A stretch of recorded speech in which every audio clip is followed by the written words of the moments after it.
Les dégâts sont impressionnants après les gros orages qui se sont abattus la nuit dernière en Oisans. Les eaux de la Romanche et de ses affluents ont monté de façon exceptionnelle. Deux campings et une centaine d'habitants de la Bérarde ont dû être évacués. Rouler malin grâce à la belle via qui relie la Drôme à la Haute-Savoie en traversant notre département. La partie iséroise qui rejoindra également une chrono-vélo à Grenoble est en cours de finition.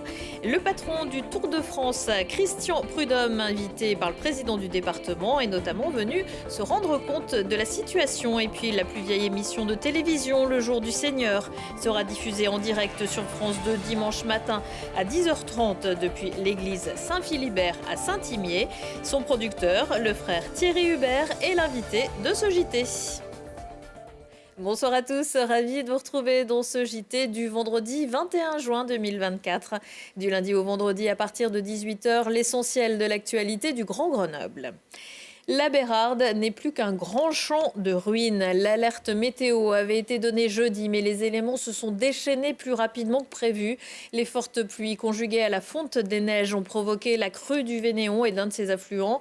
Les eaux se sont mis à charrier des blocs de pierre, des arbres, des routes ont été effondrées, des chalets submergés, un pont s'est écroulé et la puissance de l'eau est visible de la vallée jusqu'à Visil.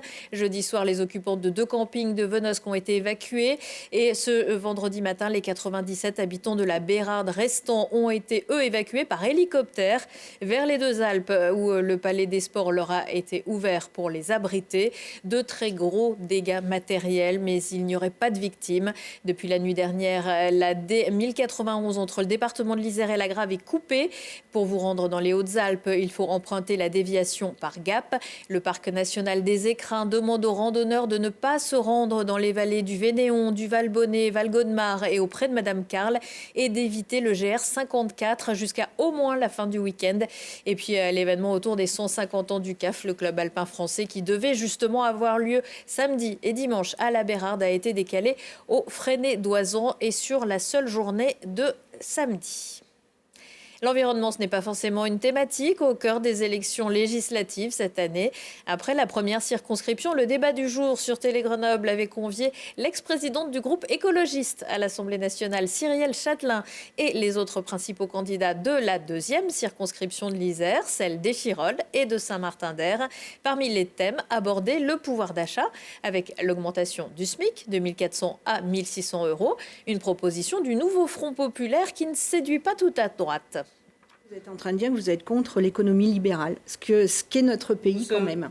Mais notre pays est dans une économie libérale. Donc vous êtes en train de dire que si vous êtes élu, vous allez imposer aux entreprises une façon de travailler. Ce n'est pas vraiment notre nation. Notre nation est dans une économie qui chaque entreprise a le droit de positionner, alors à part le SMIC, hein, je suis d'accord, mais chaque entreprise a le droit d'avoir une masse salariale qui lui convient. Donc je suis en train de dire, madame, que justement nous allons redonner de la force à une valeur extrêmement claire de notre projet républicain, qui est que chacun contribue à la hauteur de ses moyens. Depuis maintenant plusieurs années, les très grandes entreprises, les très hauts patrimoines ne contribuent plus.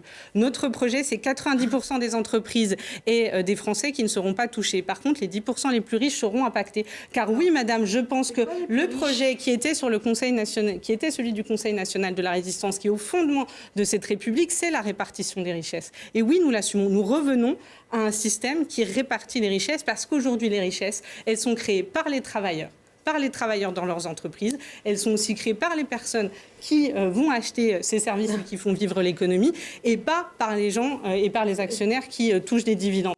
Retrouvez ce débat en intégralité ce vendredi à 20h30 et 23h15. Un homme de 44 ans, patron d'une entreprise de nettoyage, mis en examen, écroué par un juge d'instruction du tribunal de Grenoble. Il est soupçonné d'avoir organisé un système pour contraindre les entreprises de BTP, les responsables de chantier ou ouvriers, à faire appel à ses services sous peine de pression, dégradation du matériel ou violence, bref, du racket, qui va souvent de pair avec l'omerta.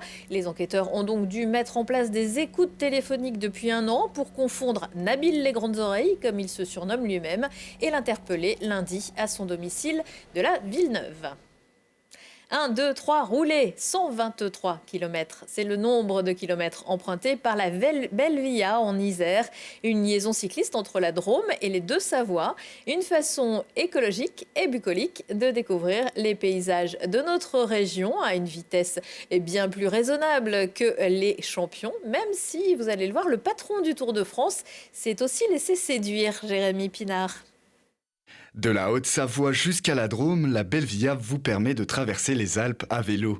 250 km de vélo-tourisme, dont 123 en Isère. Le long de ce magnifique voyage entre lacs, montagnes, vergers et plaines, les activités se multiplient. 12 boucles cyclotouristiques ont été identifiées ainsi que 20 établissements labellisés Accueil Vélo. Une richesse pour le territoire que le département souhaite bien développer. Le développement des véloroutes est un véritable enjeu touristique, c'est certain. Il faut des axes structurants comme ceci pour que les collectivités autour puissent créer de nouvelles boucles cyclotouristiques, pour que les acteurs du tourisme, que ce soit les hébergeurs, que ce soit les restaurateurs, que ce soit les personnes qui peuvent apporter une assistance aux cyclotouristes, puissent s'organiser autour d'un axe. Donc là, c'est vraiment quelque chose d'essentiel et de structurant. Une structure pour le loisir avec très peu de dénivelé sur le département de l'Isère. La Belle Via, divisée en courtes portions du Grésivaudan jusqu'à Vinay, peut être savourée par les plus novices comme les plus expérimentés. Non, on n'est pas loin du cyclisme professionnel. La Belle Via, c'est formidable. J'étais sur la voie verte de Loisan il y a quelques années. J'étais en Ardèche, en Ariège ou sur la véloroute du Lin. Le lien entre la bicyclette du quotidien et le vélo des champions des championnes, on fait tout pour le densifier depuis des années. Et grâce à ça, grâce à des réalisations comme ça, ça va évidemment donner une attractivité supplémentaire. En plus là, c'est fait pour les gens comme moi. C'est tout plat et on voit les paysages du Vercors ou de la Chartreuse faits pour les champions et les championnes.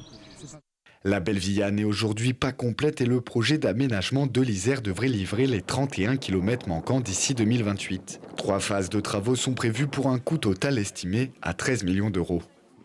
Les investissements financiers en valent la peine et il faut savoir qu'ils sont importants. Sur une route, quand c'est facile, c'est 100 000 euros. Quand c'est compliqué, c'est 300 000 euros, voire 400 000 euros. Sans compter les études d'impact environnemental. Parce que ce qu'il faut bien que tout le monde comprenne, c'est que pour construire une piste cyclable comme celle-ci, c'est comme quand on construit une autoroute. On a exactement les mêmes contraintes environnementales, les études 4 saisons. Donc voilà, il y a de fortes contraintes qui pèsent sur la création de ces itinéraires. Et c'est aussi pour ça qu'on aimerait aller plus vite, mais il faut avancer avec le cadre. Parmi les aménagements, le département de l'Isère prévoit la reconstruction du pont entre La Terrasse et Tencin pour élargir ce dernier et y insérer une voie cyclable. Un chantier considérable dans l'attente des autorisations administratives. Et en attendant de pouvoir profiter de ce tracé dans son intégralité, il existe d'autres voies vertes en Oisan entre Almont et Vénosque et en Chartreuse de Saint-Joseph-de-Rivière à Entre-deux-Guiers et bien sûr il y a la Via Rona. Saint-Imier, son bois de la Bâtie et son église, la plus vieille émission de télé française, s'installe à Saint-Philibert dimanche matin pour la messe qui débutera à 10h30. Le jour du Seigneur est diffusé sur France 2 depuis 75 ans. On en parle avec le producteur de cette émission emblématique, Thierry Hubert. Bonsoir. Bonsoir Marie-Caroline. Alors faites-nous rêver, quelle est votre audience ? Au premier quadrimestre 2024, Médiamétrie, qui est donc un organisme indépendant, nous dit que la messe a une moyenne de 800 000 téléspectateurs chaque dimanche, avec donc en part d'audience 10 à 12% de part d'audience, ce qui met le jour du Seigneur presque en tête devant Téléfoot. Une autre grand-messe. Voilà. Les églises se vident, mais finalement l'audience reste au rendez-vous. L'audience reste au rendez-vous. Alors évidemment, il y a eu l'effet Covid qui a propulsé la part d'audience et le nombre de téléspectateurs. On est à plus 20-25% par rapport au temps d'avant le Covid, avec une pratique de chrétiens qui peuvent se dire, tiens, avant on allait tous les dimanches à la messe à la paroisse, et là on y va peut-être 3 fois sur 4, et une fois par mois, on s'octroie la petite messe du jour du Seigneur, où ça chante bien, où on n'a pas froid, on est bien assis, et l'homélie est intéressante. Et vous avez aussi développé ces dernières années un portail numérique. Oui, exactement. C'est-à-dire qu'on essaye de suivre ce qu'on appelle la consommation ou l'usage de la consommation des images des téléspectateurs. Et donc, puisque le numérique prend de l'ampleur, eh bien, nous avons une plateforme en streaming, en VOD, sur tous nos documentaires et nos émissions que nous produisons. Alors, vous êtes déjà venu en Isère, notamment l'an dernier, en juillet 2023, pour une messe en plein air aux montagnes de Lens, à Lens-en-Vercors. Oui, alors ces messes en plein air, on les appelle les messes à ciel ouvert, parce qu'évidemment le ciel tout de suite, ça nous parle, on est plus près, et que l'idée est née après le Covid, après tous ces temps d'enfermement, de se dire mais on a besoin de sortir, on a besoin de pouvoir nous retrouver dehors tous ensemble, et comme le disait une téléspectatrice qui nous écrivait, eh bien ces messes à ciel ouvert, quand le mur de nos maisons nous offre peu d'espace, eh bien ces messes nous offraient d'être dehors et de louer. Et en plus dans un cadre magnifique.